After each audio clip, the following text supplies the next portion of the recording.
집중호우로 재산 피해와 이재민이 발생한 가운데 충청북도는 신속한 복구를 추진하겠다고 밝혔습니다. 여름철 도내 코로나19 확진자 규모가 연일 증가하며 하루 평균 1,100명대를 보이고 있습니다. 집중호우로 인한 피해 복구가 시급한 가운데 충청북도는 특별 지원 대책을 논의했습니다.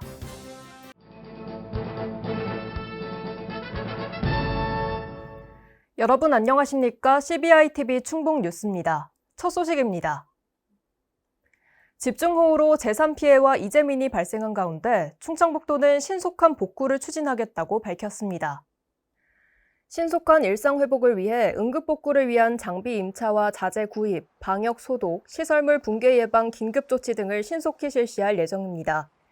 특히 이재민의 불편을 최소화할 수 있도록 임시 거주시설을 지원하고 심리상담을 실시합니다. 또 복구 작업 중인 위험 지역에 대해 통행을 철저히 제한해 2차 피해를 예방한다는 계획입니다. 아울러 피해 신고 누락이 없도록 조사를 실시하고 청주와 괴산 외에 피해가 큰 지역이 특별 재난 지역으로 선포될 수 있도록 건의할 예정입니다. 여름철 도내 코로나19 확진자 규모가 연일 증가하며 하루 평균 1,100명대를 보이고 있습니다. 지난 1월 2주 이후 6개월 만에 사실상 재유행이 시작된 것으로 보입니다. 발생 추이는 6월 4주부터 4주간 지속적으로 증가하고 있는 상황이며 증가폭도 30% 이상을 나타내고 있습니다. 이는 방역조치 완화에 따른 마스크 착용 해제와 여름철 에어컨 사용 증가 등에 따른 환기 소홀 등이 원인으로 꼽힙니다. 충청북도는 이러한 확산세를 주시하면서 선제적 대응 중에 있습니다. 중증 지정 병상과 자율 입원 병상을 확보했으며 전담 대응반을 운영하고 감염 예방 교육도 강화하고 있습니다. 집중호우로 인한 피해 복구가 시급한 가운데 충청북도는 특별 지원 대책을 논의했습니다. 김영환 충북도지사는 정부 지원과는 별도로 충북도가 선제적으로 특별 지원 대책을 마련할 것을 주문했습니다. 이에 따라 도는 특별 재난 지역으로 지정된 청주 괴산에 대해서는 정부 지원금 이외의 20% 정도를 추가로 지원한다는 계획입니다. 이 밖에도 도는 도민안전보험을 강화하고 임시 주거시설의 구호물자를 지원하는 등 피해 지역의 빠른 일상 회복을 위해 최선을 다할 예정입니다. 충청북도가 집중호우로 피해를 입은 도민의 신속한 생활 안정을 위해 정부 지원금과는 별개로 피해액의 20%를 추가로 지원하기로 했습니다. 수해 피해 조사가 완료되면 예비비를 선투입해 즉시 지급한다는 계획입니다. 특히 소규모 피해 대상자까지 포함했으며 지원 시기도 9월 말보다 1개월가량 앞당겨 선지급함으로써 체감 효과가 클 것으로 예상됩니다. 이번에 특별 지원되는 지역은 특별 재난지역으로 지정된 청주 괴산이며 향후 특별 재난지역 추가 지정 시 확대 지원할 계획입니다. 충북도가 확대 간부회의를 열고 오송 지하차도 사고 희생자 유족들에 대한 예우와 전방위 수사 협조를 지시했습니다. 김영환 충북도지사가 오송 지하차도 사고 희생자 유족들에 대해 최대한의 예우를 갖출 것을 주문했습니다. 김 지사는 묵념으로 시작한 확대 간부회의에서 유족과 도민에게 거듭 사과의 뜻을 전했습니다. 또 사고에 대한 전방위 수사와 관련해 한 점의 의혹도 남지 않도록 적극적으로 협조하라고 지시했습니다. 이에 더해 관계기관이 책임을 떠넘기는 태도는 도민에 대한 예의가 아니라며 타 기관이나 단체에 대한 언급을 하지 않을 것을 당부했습니다. 김 지사는 사고 원인 규명과 사태 수습에 집중하면서 도정의 차질이 빚어지지 않도록 최선을 다하고 모든 도정에 도민 안전을 최우선으로 둘 것을 강조했습니다. 최근 내린 집중호우로 충북 지역의 농작물 피해와 가축 폐사가 잇따르고 있습니다. 충북도에 따르면 집중호우가 시작된 지난 13일부터 현재까지 집계된 농작물 피해는 3,000헥타르가 넘는 것으로 나타났습니다. 또한 가축 폐사는 20만 마리 이상으로 집계됐습니다.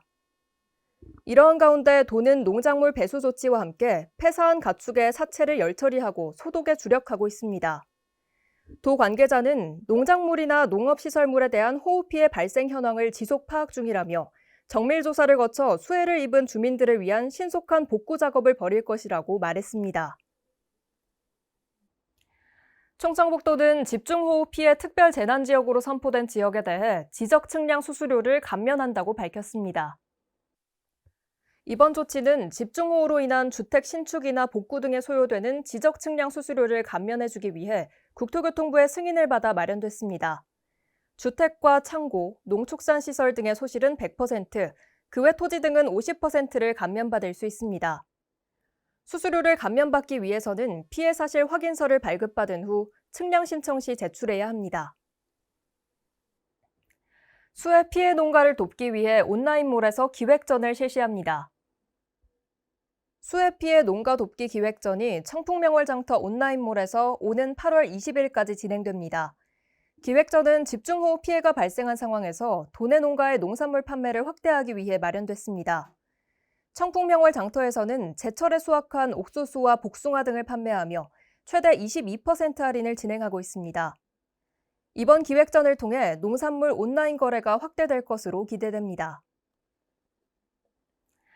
철도 복구 작업으로 운행이 중단된 충북선을 대신해 청주 제천 시외버스 운행이 증편됩니다. 이는 집중호우로 충북선 철도 운행이 중단됨에 따라 도민 대중교통 불편을 최소화하기 위함입니다. 충청북도는 청주 제천 구간의 시외버스를 하루 한 차례 신규 편성하고 주말에만 운행하던 무정차 시외버스를 주중에도 운행하기로 했습니다. 충북선 열차는 이번 수해로 지난 15일부터 전면 중단됐습니다. 충청북도는 충북선 복구까지는 상당 기간이 소요될 것으로 예상하고 있습니다. 충청북도가 공공보건의료 발전 간담회를 개최했습니다. 간담회 참석자들은 의사 부족 문제와 지역 간 의료 격차에 대해 공감했으며 이를 개선하기 위한 방안을 논의했습니다. 이 밖에 스마트한 응급의료 이송체계 구축과 보건소를 통한 예방기능 활성화, 공공의료 대응조직 확대 필요성 등에 대한 논의가 이뤄졌습니다. 참석자들은 향후 정기회의를 통해 지속적으로 충북도에 필요한 사항을 논의할 예정입니다. 청주공항 거점 항공사인 에어로K 항공이 8월 3일부터 청주 도쿄 정기 노선을 운항합니다. 에어로K 항공은 180석 규모의 A320-4호기를 투입해 청주 도쿄 노선을 주 7회 운항한다고 밝혔습니다. 이는 청주 오사카 정기 노선에 이은 두 번째 국제 노선 취향지입니다. 또 연말까지 최대 6대의 항공기를 신규로 도입해 타이페이와 마카오, 일본 삿포로, 몽골 울란바토르 등 국제 노선을 확대해 나갈 계획입니다. 보은군과 괴산군이 고유 자원을 활용해 지역에 활력을 불어넣는 국토교통부의 지역수요 맞춤 지원 사업에 선정됐습니다. 이에 따라 충북도는 지난해 옥천군과 괴산군이 선정된 데 이어 올해도 2개 군이 선정돼 50억 원의 국비를 확보했습니다. 지역수요 맞춤 지원 사업은 지역의 특화 고유 자원을 활용해 관광자원, 생활거점 조성, 주민 복지 향상 등 지역에 활력을 불어넣을 수 있는 사업을 지원하는 지역 개발 사업입니다. 이번에 선정된 보은군 동거동락 나누는 어울터 조성 사업을 통해 주택과 어울림센터, 어울터 등이 조성됩니다. 또한 괴산군 천연 함지숨터 조성 사업을 통해 한지 공작소가 조성돼 지역의 차별성을 살린 복합 문화 공간이 조성될 것으로 기대됩니다. 충북보건환경연구원이 여름철을 맞아 식품 안전사고를 예방하기 위해 유통식품 집중검사를 실시한 결과 모두 적합한 것으로 나타났습니다. 이번 검사는 여름철 먹거리를 중심으로 가공식품과 장기 보존식품 등에 대해 실시했습니다. 주요 검사 항목은 위생지표균인 세균과 중금속 등입니다. 양승준 보건연구부장은 앞으로도 시기별 집중검사를 통해 식품 안전성 확보에 최선을 다하겠다고 말했습니다. 충북인재평생교육진흥원이 지역 발전을 이끌어갈 인재를 양성하기 위해 하반기 장학생을 선발합니다. 모집 분야는 성적장학금과 수도권 장학금, 특기 장학금 등 총 9종류이고 초중 고등학생에게는 50만 원에서 90만 원, 대학생에게는 200만 원이 지급될 예정입니다. 신청 자격은 공고일 기준 1년 이상 도내에 주소를 두고 거주하는 도민 또는 도민의 자녀입니다. 선발 결과는 오는 11월 6일 발표될 예정이며 신청은 8월 4일부터 25일까지 충북인재평생교육진흥원 홈페이지에서 할 수 있습니다. 세부 사항은 충북인재평생교육진흥원 누리집 공고문을 확인하거나 인재 양성팀으로 문의하면 됩니다. CBI TV 충북 뉴스를 마칩니다. 시청해주신 여러분 고맙습니다.